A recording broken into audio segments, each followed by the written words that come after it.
Thank you for joining us for episode 73 of Project Geekology. I am one of your hosts, Anthony, and joining me as always is... Dakota, everyone's third favorite fictional chronologist. Is it third? Are you sure it's not first or second? At least first with MCU, right? Actually, you'd be surprised. I'm actually not... Some people don't like my timelines. Like, there are people out there who are just like, Geek critique, his followers are so cult-like, blah, blah, blah, blah, blah. Yeah, you get a lot of that in the deep depths of the MCU forums out there. But I will say... I started calling myself like the third favorite fictional chronologist, just as a way to see how people react when I started. Funny enough, so I just finished writing my Monsterverse timeline. It's the longest stupid thing I've ever written, 11,000 plus words, and it took me 2 hours to record it. That's what I was working on when, like, right before this, that, like, I had to keep pushing the start of this recording back and back and back. So hopefully, like, it'll come out to, like, you know, it'll probably come out to about, like, a 50-minute long video, but I'm really proud of it.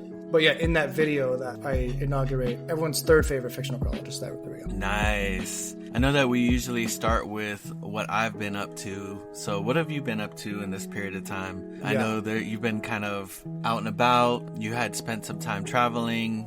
We talked about that a little bit in the last podcast episode. But what have you been up to since then? In terms of... hold on. Let's retract a little bit. This will all be, you know, still on the podcast. But we are covering a great film today, a Steven Spielberg movie, Saving Private Ryan. That's going to be the crux of our discussion today. Yeah, how did I not mention that? That's crazy. It's okay. It's certainly not a forgettable film, even though we forgot to mention it in our intro. But we'll get back to Saving Private Ryan and all, like, the incredible filmmaking stuff that went into it in a little bit. What I've been up to, not a whole lot since we were last on the show. Like I said, I finished writing and recording my Monsterverse timeline. Now the goal is to release that before March 29th, which is when the new movie comes out, Godzilla x Kong, The New Empire. Or, you know, I just found out it was supposed to be pronounced Godzilla Kong, The New Empire. Like, the X is supposed to be silent, which kind of bothers me. Like, it looks and sounds odd, but... Right. There's a lot of stuff out there that's the same way. Like, I don't know if you've ever seen Hunter x Hunter. That was, like, my initial thought.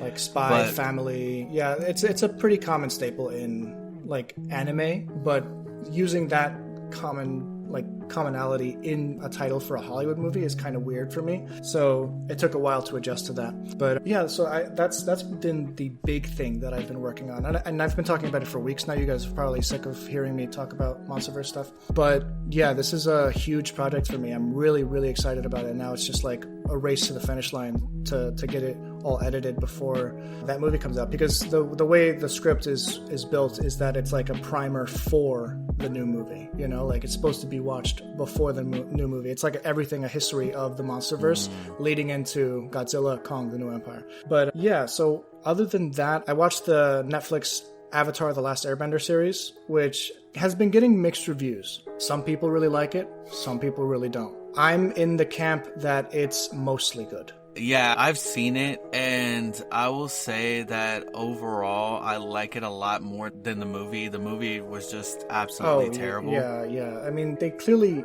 when it comes to this show, you can tell that everyone behind the camera really loved the lore, and everyone in front of the camera knew their characters very well. So alone... So I have a little bit of a problem with that, because there is quite a bit that has changed as far as the lore.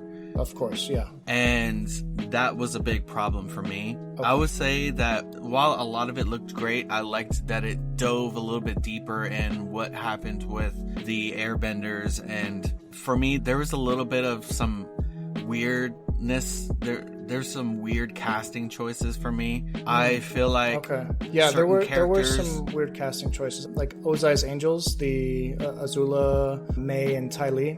I feel like they were miscast a little bit. Ty Lee kind of looks like her comic book or cartoon counterpart, but the other two don't. Right. So that is my issue. Sokka is a little off-putting. And it's not so much with the acting. It's just he just looks so much older than he should. Okay, I mean, Asaka was supposed to be the older of the three, by yeah, quite a- so Sokka is the older of the three, but like not by much. Maybe like a couple years Yeah, I think he's 16. older than I think he's 16. Katara, but he looks well over that. He looks like he's in his early 20s. Okay. All right. That's a Katara solid looks criticism. like her age. Aang looks like his age. Yeah. I So- think that they did pretty well. I'm not a fan of the lack of, oh my gosh, what is his name? Roku? Yeah, they do have Roku in it. Have you finished watching? Yes. No. Okay. So they do have Roku in it. I feel like there's a lot that was lacking as far as that. Because, I mean, we know what the story of Avatar The Last Airbender is. And Roku is actually such a huge, crucial individual for Part that. of that narrative. Yeah. I mean, yeah. it is. Because Aang is essentially cleaning up the mess that was left behind, you know? Yeah. No, I 100% agree with that. Anthony, would you want to cover that next on our next podcast? Because I really think that we have different opinions about this in like an interesting way. Now, I don't think anything that I say is going to make you angry or anything you say is going to make me angry. But I think our differences in terms of our opinions are worth discussing on on its own podcast. Do you want to like rewatch it and then come back fresh and just, do a podcast on that? Right. I think I do need to give it a rewatch because maybe some of my views will be a little bit lighter. Overall, I will say that I'm actually surprised that you have like such a positive outlook on it because I mean you are actually pretty, when it comes to reviewing, you're a little bit harsher than I am. Here's the thing. I have friends who are in like the review circle, basically. Like they get all the shows early, they watch it. And, every now and then if it's a show that I'm really interested, I'll ask like, dude, how is this? And the first thing that I heard about this was that it was abysmal. Like it was the worst thing since sliced bread. Yeah, no. See, I don't feel like it was abysmal. It wasn't. I feel like see it that was there an are enjoyable. flaws. Yeah, absolutely. It is enjoyable. It's a lot better than a movie, and it is fun. It is fun to watch, but there was so much that was changed to me, especially with certain characters, that honestly, I felt more disappointment than joy from watching this. That's fair. I think we should table this discussion. Absolutely, yeah, Because, we can get deeper into this. It's still fresh to me. I could very easily just talk about Avatar for the rest of this podcast. Yeah. But I think that it deserves its own show. We need to talk about the Dragon Ball-sized elephant in the room. The mangaka. Well, that's kind of small. I mean, Dragon Balls are a little bit on the smaller side. The Shenron-sized dragon in the room. How about that? Yes. The mangaka Akira Toriyama, who is most famous for his work on Dragon Ball, Dragon Ball Z, and Super, as well as a number of other stuff. Dr. Slump, Chrono Trigger, Dragon Quest, a lot of stuff. has passed away. Yeah, Yes. he's passed away sadly at 68 or 69. It's a very young age for someone, for anyone to die. It's too young. Right. I think it was acute subdural hematoma. Which, yeah, it's scary. It's like yeah. a pulling in the brain, like the skull. Yeah. So sadly, he passed away, and it kind of took the whole world by surprise. It's one of those things that you're never expecting to hear. The creator of Dragon Ball died. Not that like anyone of us has any, super close ties to him, but if you really think about like the impact that Dragon Ball had on pop culture, on our lives, there'd be no One Piece, there'd be no Naruto, no My Hero Academia, no Bleach. None of that would exist if Dragon Ball wasn't a thing. Shonen is what it is today because of Dragon Ball Z, 100%. And something that I was telling you that, the Dragon Ball series will always have a place in my heart. It will always stick with me because of what it did. It introduced me to the world of anime, and it made anime really like big in the West, man, at least for the United States. Because for sure. Yeah, I totally agree with that. When, like in the early 2000s, I believe it is when Toonami began, and they started syndicating these Japanese cartoons for American audiences, in the wake of like the popularity of shows like Pokemon, and they started syndicating Dragon Ball Z, Dragon Ball itself, Sailor Moon, Yu Yu Hakusho, all of these like completely foreign shows to American audiences, but super developed in Japan, that kind of changed the face of American pop culture as well. And not only that, but I didn't even realize the impact it had on different countries. I'm looking, I've been tuned into the online discussion about people of different races and how they were touched by Dragon Ball. Apparently Dragon Ball Z is huge in Black communities. Oh, absolutely. And yeah, absolutely. Some of my African American friends, they're really, really hit by this. And I would say another one that would probably stun them is if the creator of Naruto passes away. Another crazy thing that happened is in Mexico. Mexico, apparently, that's one of the biggest things in Mexico in terms of pop culture is Dragon Ball Z. So Mexican culture has been hit like crazy. If you look up Akira Toriyama, Mexico, you'll see parades in the streets of people in Saiyan costumes, just dancing in rural areas, just in his memory. Apparently a bunch of the cartels called a ceasefire when on his death. That's the level of insanity that Dragon Ball Z meant to these people. And you know what? Respect to that. You always hear stories about how crime went down when the Beatles played on the Ed Sullivan Show, and that's obviously a myth. But this is actually something that's causing crime to go down. That's actually crazy. This is something that you can actually gauge. This is a newsworthy headline. Yeah, it's definitely a huge loss, And he was still working on projects. There's another show that he was working on, and just a ton of other projects. Yeah, what was the new show called? It was called Dragon Ball. I think it started with a G, maybe. Daima. Dragon Ball Daima. Okay, I was wrong. Yes, that's right.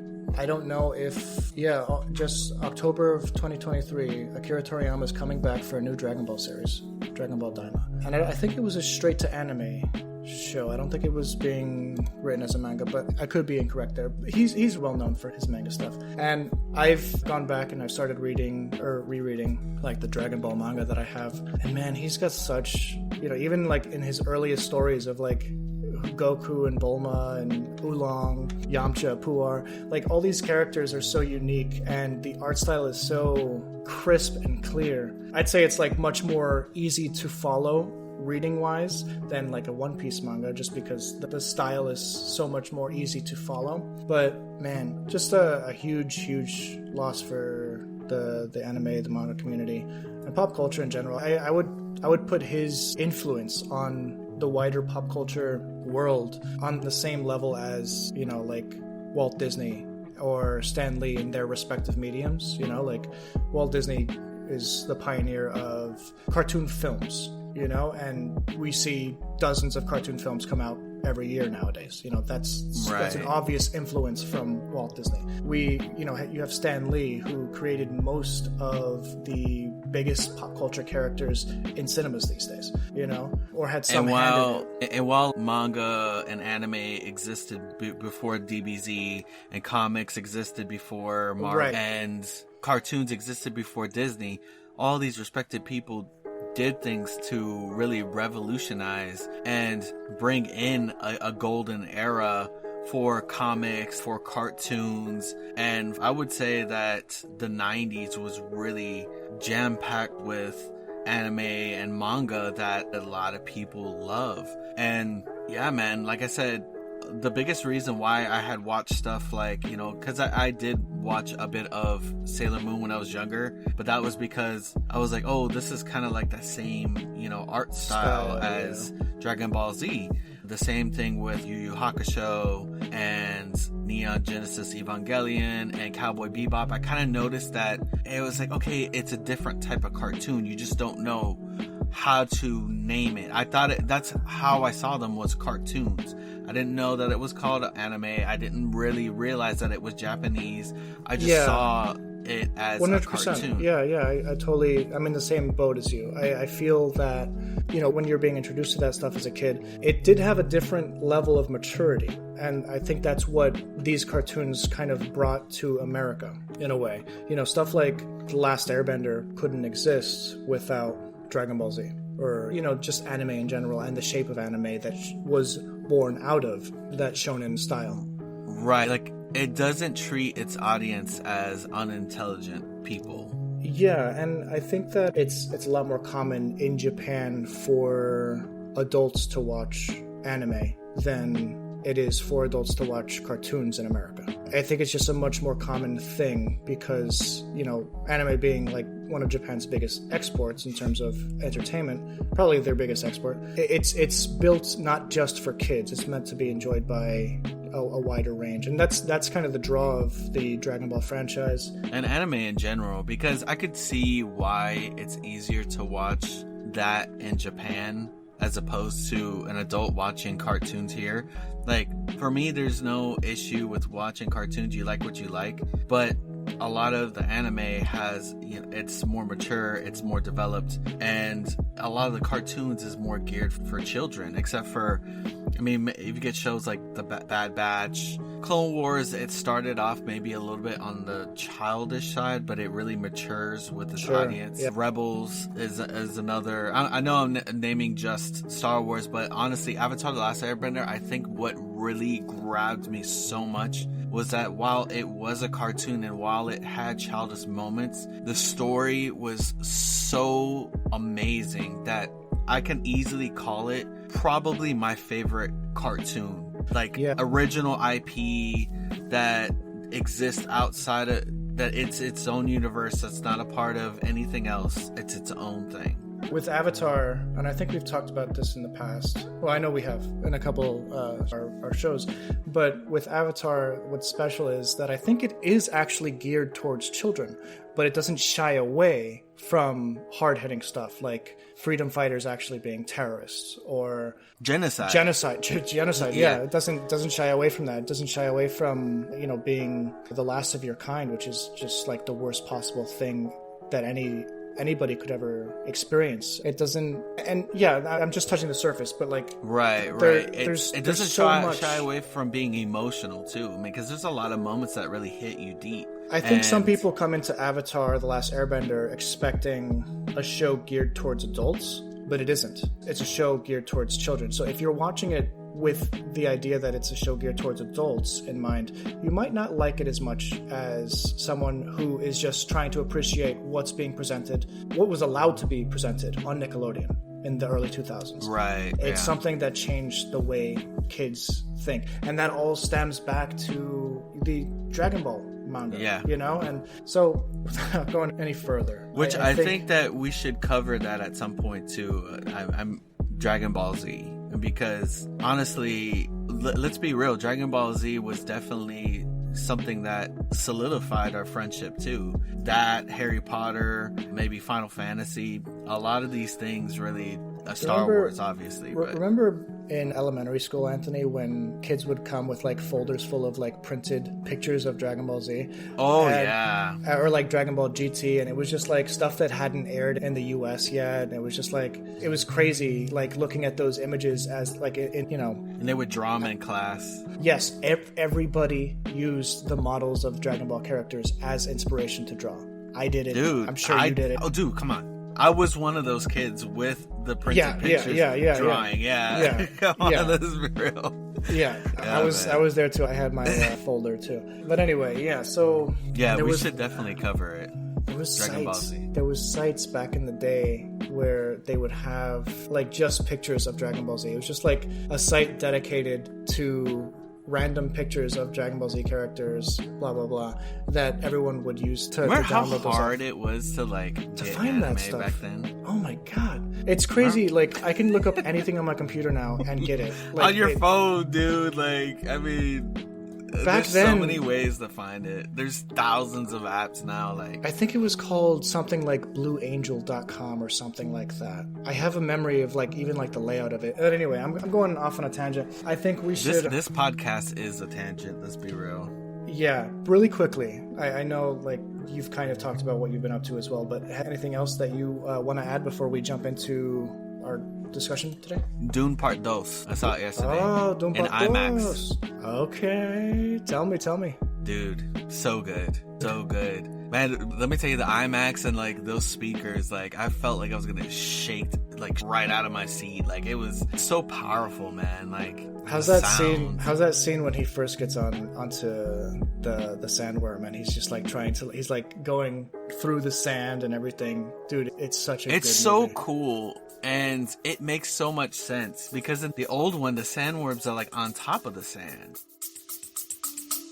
We'll be back after a quick break. I hate talking. Do you love talking about any topic and are never frustrated during conversations? Then I Hate Talking is not a podcast for you. But if there are topics that you avoid, then listen to I Hate Talking. Do you know the definition of every word others use? I Hate Talking is not a podcast for you. But if you are curious about the definition and historical usage of words, then listen to I Hate Talking. Do you know about current events and other random topics? Then I Hate Talking is not a podcast for you. But if you enjoy conversations on a variety of topics, then listen to I Hate Talking. Listen to I Hate Talking wherever you get your podcasts. Episodes drop every Thursday. Listen, like, and follow I Hate Talking today. Yeah. You know? Yeah. And But this one, they're literally like surfing through. Like, right, water. it makes sense for them to be swimming through the sand. Yeah, it's so cool. That's another So- thing that we need to cover very soon. Yes, the first two parts. And so, yeah, you're correct. So I do see a third part coming out, but they pretty much covered that, like, for like the original, at least the original movie. I don't know about the book, but those first two parts covered the whole movie. Yeah, so it's the first book that they covered, and that's what the first that the 1984 covered as well. Okay, let me look this up. Private Ryan. You ready to jump into our discussion? But yeah, that's the biggest thing. Yeah, let's hop into some Saving Private Ryan. I know that you were probably intrigued that I decided to cover this movie. Yeah, talk to me a little bit about like what drew you, because I haven't seen Saving Private Ryan since I was a kid, maybe in the early 2000s. So I was gonna bring that up. I'm actually so surprised that you have not seen that movie since, considering the fact that you enjoy Band of Brothers so much. I know, and what's the funny thing about this, actually, I wanted to bring it up. In my head, whenever something was happening on screen, I had the Band of Brothers theme song in my head, like it was stuck. Even though like there was like other music playing in the movie, for whatever reason, like as I'm thinking, so I went for a run earlier today, just, you know, because I'm trying to get into shape a little bit. And in my head, I'm thinking about what I'm going to say for Saving Private Ryan on the show today. And in my head, the theme song for Band of Brothers comes on. And I'm just like, I cannot shake that stupid theme song. And it's a good piece of music. But yeah, the two are very connected. Oh, I mean, even though Band of Brothers is based off a book, which is obviously older. And a true story. It's right. Based on a true story.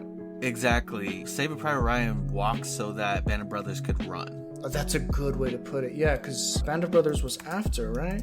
Yes. Saving Private Ryan is 1998, and Band of Brothers, I think it was 2001. 2001. You know your war movies, my dude, and war media. So, well, I wanted to cover this because Saving Private Ryan is it's such a powerful movie, man. You know, even with it, if it's not a true story, and even obviously some things were shot in a specific way to make it more interesting than, you know, things were. Let me tell you, the opening for that Omaha Beach.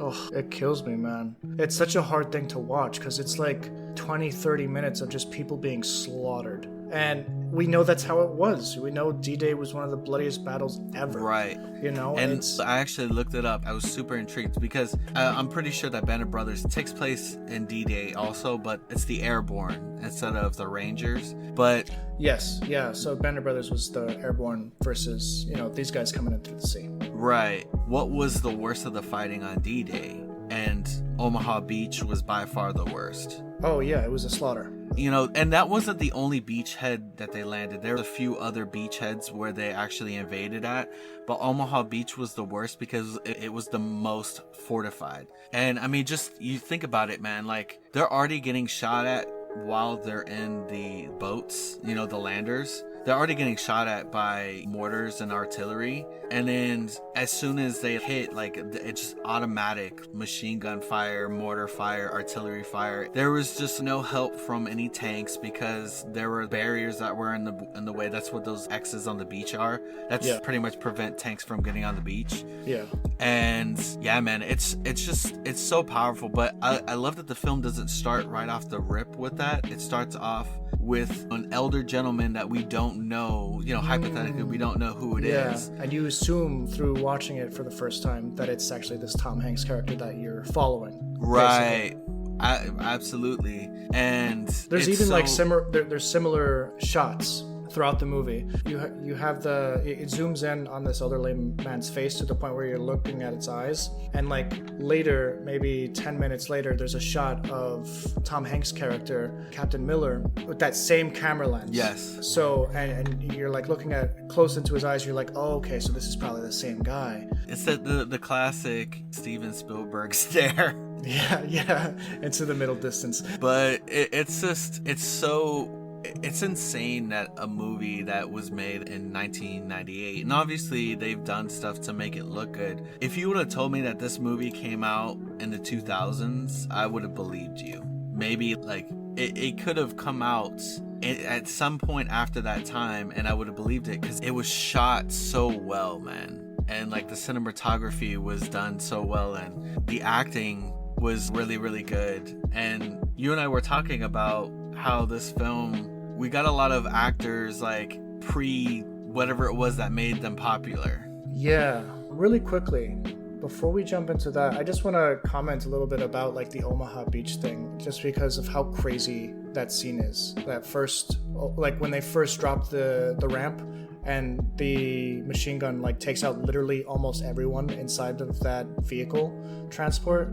Holy crap, man. It's like the Germans created the most perfect like turret defense game. Like they set up their base in a way that honestly, I'm surprised anyone got past.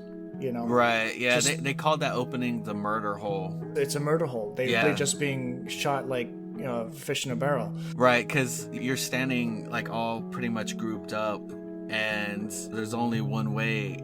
Not one way, but like you're like, it's pretty much like a straight shot. I mean, you could jump over the sides, but yeah, it's a straight shot like in. Yeah. We mentioned Spielberg obviously was, just did so well with the cinematography and everything. He actually won the Oscar for Best Director on that. And his cinematographer, Janusz Kaminski, won the Oscar for Best Cinematography. Well deserved. That movie was shot so well.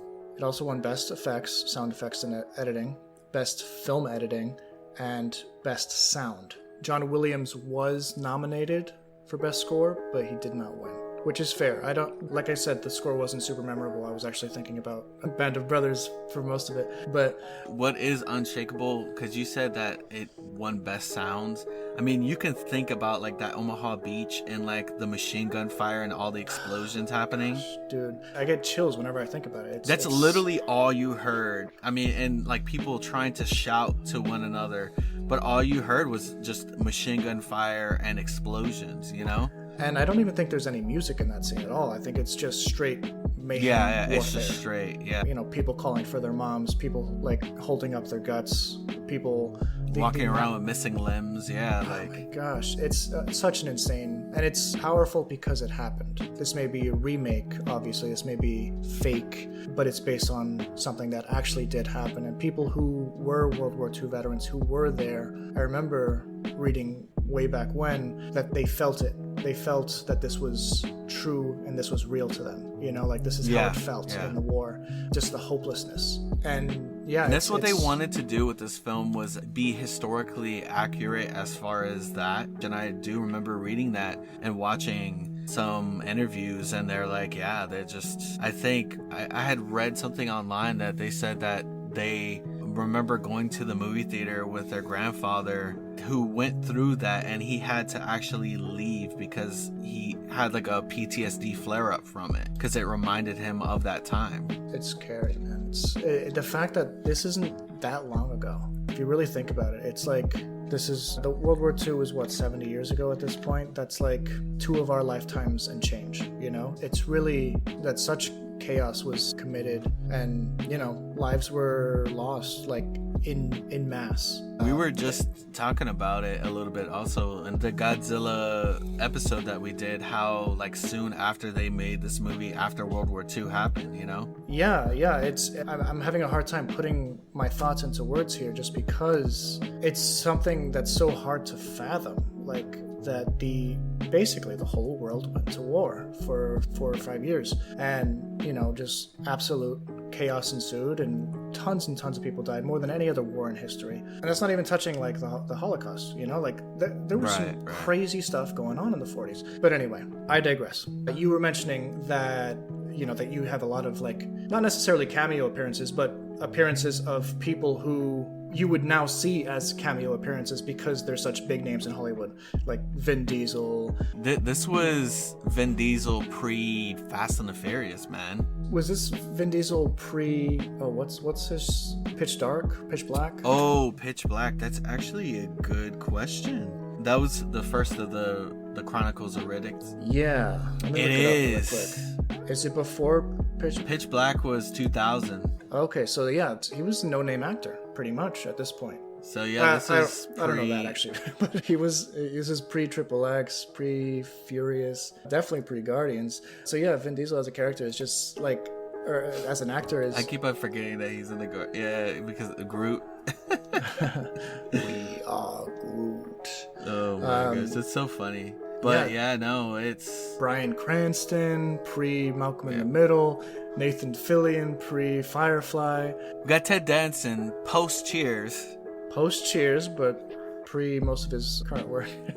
Was it pre The Good Place? Pre-Curb Your Enthusiasm. Yeah, I'm looking through the list, man. Andrew Scott, who played Moriarty in the Sherlock series, was in it. Paul Giamatti, massive actor. Yeah, Paul Giamatti. And then there's Matt Damon. He's not a cameo, the actual Private Ryan, but Mr. Private Ryan. This was before his Bourne Identity stuff. Oh yeah, dude, this whole movie is filled with people. I'm sure it changed everyone's career, honestly. Giovanni Ribisi, he played the medic Wade. He's one of the lead bad guys in the Avatar series. Like, he's the RDA guy who is all after the unobtainium, the whole movie. Oh my gosh, dude, what was that? You know, I didn't even put 2 and 2 together. Well, that was you know, the Avatar movies were a previous obsession of mine before I got into MonsterVerse. So. Oh my gosh, that's crazy. Yeah, man. This movie was a huge boost to pretty much everyone's career, and it's understandable. Oh, and of course we have Tom Hanks. Oh yeah,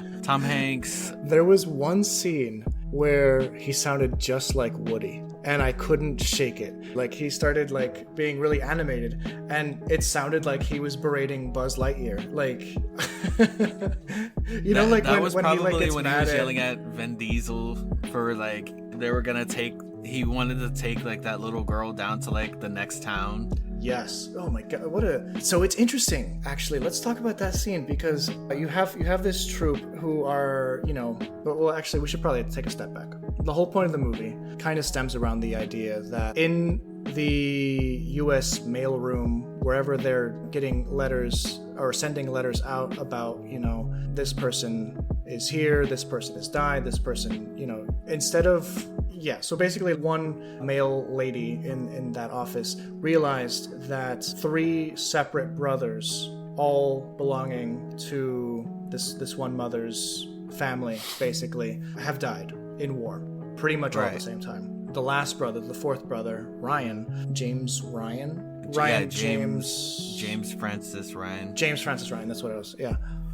He's the last brother, and basically they decide, instead of letting him die, which he probably would have had their platoon not, you know, went over to grab him. Dude, basically, yeah, would have absolutely died. Yes. Had they, but basically, like, the whole point of the movie is they get Tom Hanks' character, Captain Miller, and a group of soldiers who have, you know, a lot of experience at this point into the war. They send them on like a wild goose chase to find a Private Ryan. They go town to town, countryside to countryside, like following basically hearsay. Oh, Yes. I think there's the 101st is over there. Oh, yeah, there's a James Ryan here. Right. Like, it's not like they can pull up a phone, they have radio systems and stuff there, but it's not like how it is nowadays, it's still very, just old school, not exactly reliable. I mean, it was reliable enough, but you're not going to be able to find somebody. I mean, it would be hard to find somebody like that now, just even with the phones that we have. Can you imagine with just paper and radio systems there was and hundreds of thousands of men on all sides, just walking around randomly shooting each other.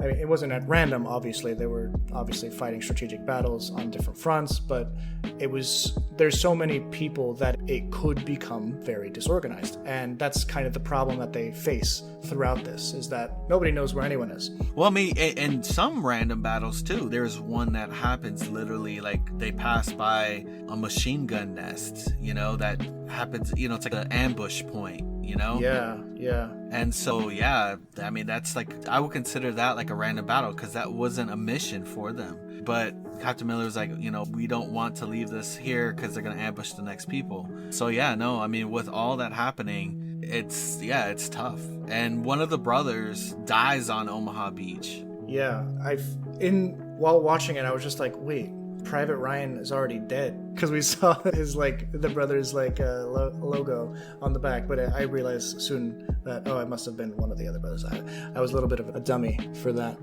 So you were talking about Vin Diesel's scene when they're in the town. They they're mid-fight, there's a battle going on, and these crazy parents who are probably just shell-shocked, scared for their lives, scared for their children's lives, in a building that's half destroyed, think that they can give their kids to American soldiers for safety. And obviously we know that that's a dumb idea as an audience, but if you really try to put yourself into someone like that's shoes, they're probably so scared nothing makes sense anymore, But Vin Diesel's character, Caparzo, he's already shown up to that point that he kind of thinks that he's immortal.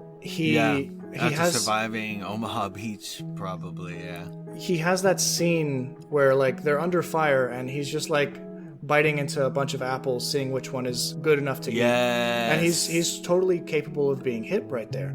But that just goes to show that he thought that he was invincible.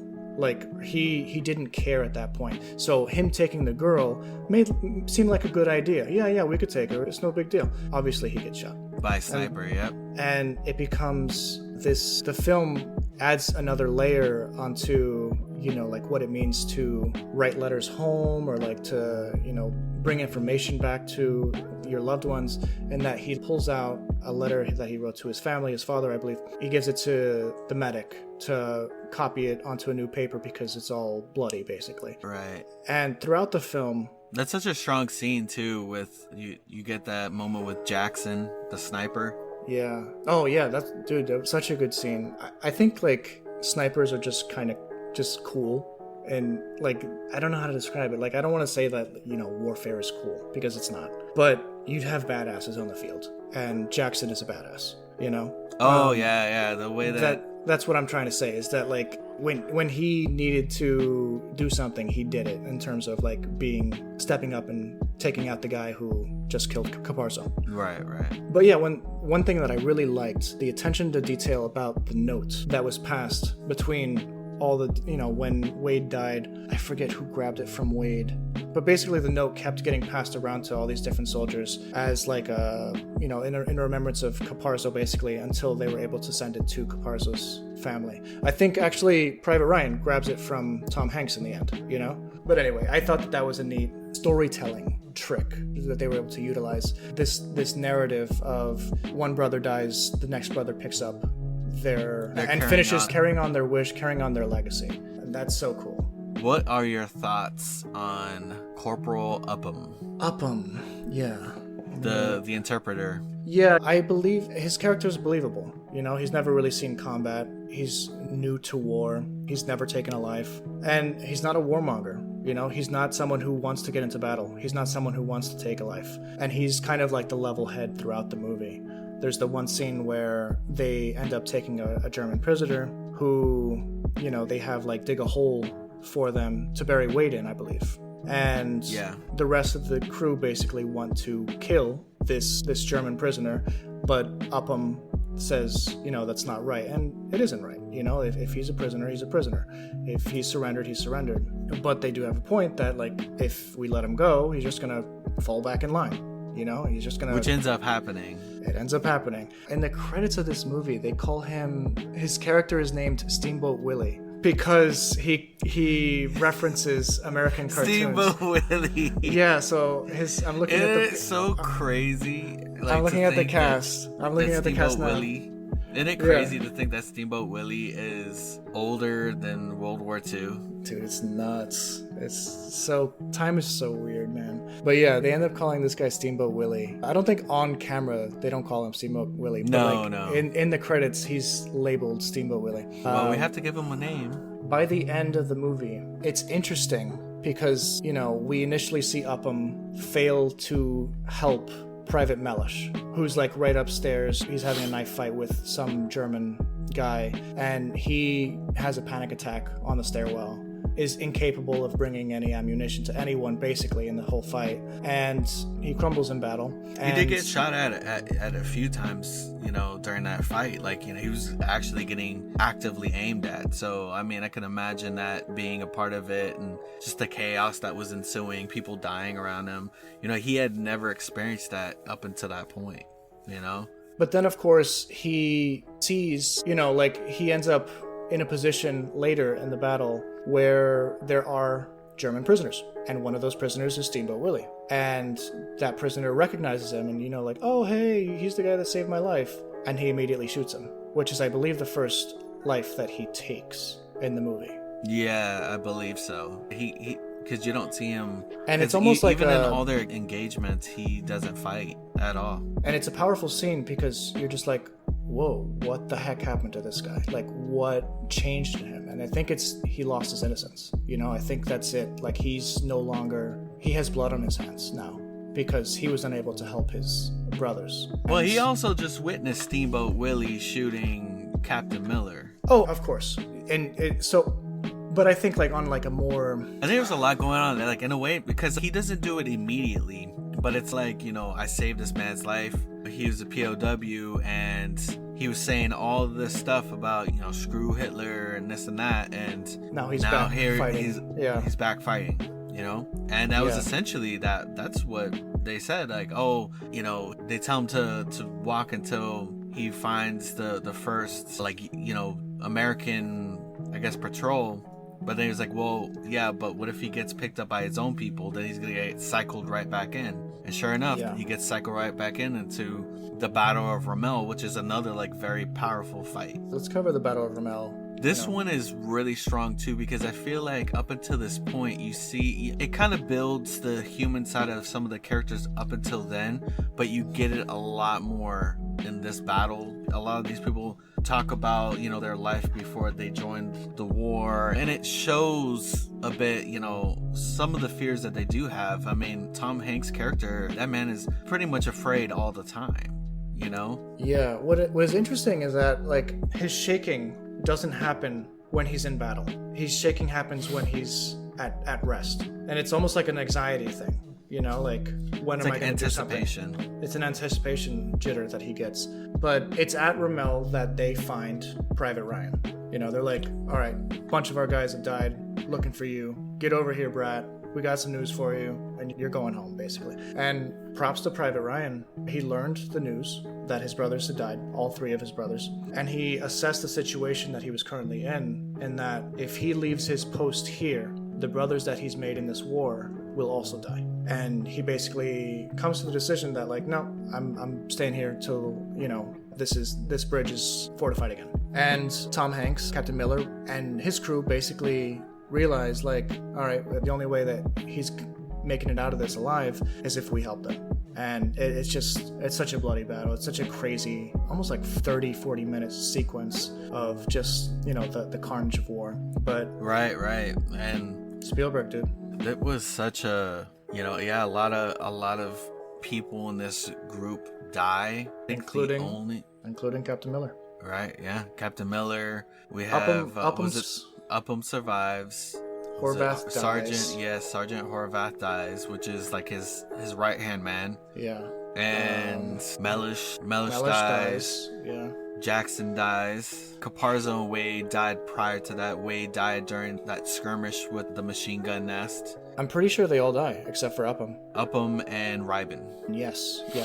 Gentlemen with the BAR. What I really appreciate is that they go back to the gravesite. You know, Ryan has lived a life worth living. Basically, like, you know, before Captain Miller dies, he tells him to make it worth it. Yeah, earn it. Yeah, he said, earn this. And it's such a powerful idea. Like, what does it mean to earn? And basically, like, it shows that he's lived a nice long life. He has family, he has children, he has grandchildren, and they're all there to witness him paying his respects to these people who gave their lives so that he can live, you know? Imagine, like, the guilt you must have to live with after that. Or, like, the survivor's guilt. You know, like, why did I have to live? You know? And you see it pours out of him, you know, in the beginning of the film. You know, he drops in front of, we don't know whose grave in the beginning it is, but yeah, you know, it's Private Ryan, this old man, you know, he's sobbing in front of the grave of Captain Miller. And, you know, a lot of it, you know, because, you know, Captain Miller just wanted to get home. He wanted to lay in his hammock while his wife was pruning the rose bushes and stuff, but you know, it's like he gave his life so that essentially Private Ryan could have his own version of that. Excellent movie. This is one of the best war movies ever made. If you guys haven't seen it, I'm sorry for spoiling everything, but you had a long time to watch that movie. It's definitely so worth it. But thank you guys so much for listening to us here for episode 73 of Project Geekology. My name is Dakota. I'm joined with Anthony, and we'll see you in, I believe, next week's episode where we're covering Avatar: The Last Airbender, right? The Netflix one. The live action, because we already covered the cartoon. We haven't covered Korra. Not the movie. We might touch on that a little bit, but not the movie. Anyway, guys, thank you so much. We hope you have a good day or a good night wherever you are. Please find our links to our socials in the show notes down below, and see you next time. Bye. Anthony, we did it. We didn't even have to make one Saving Ryan's Private joke. All right, bye, guys.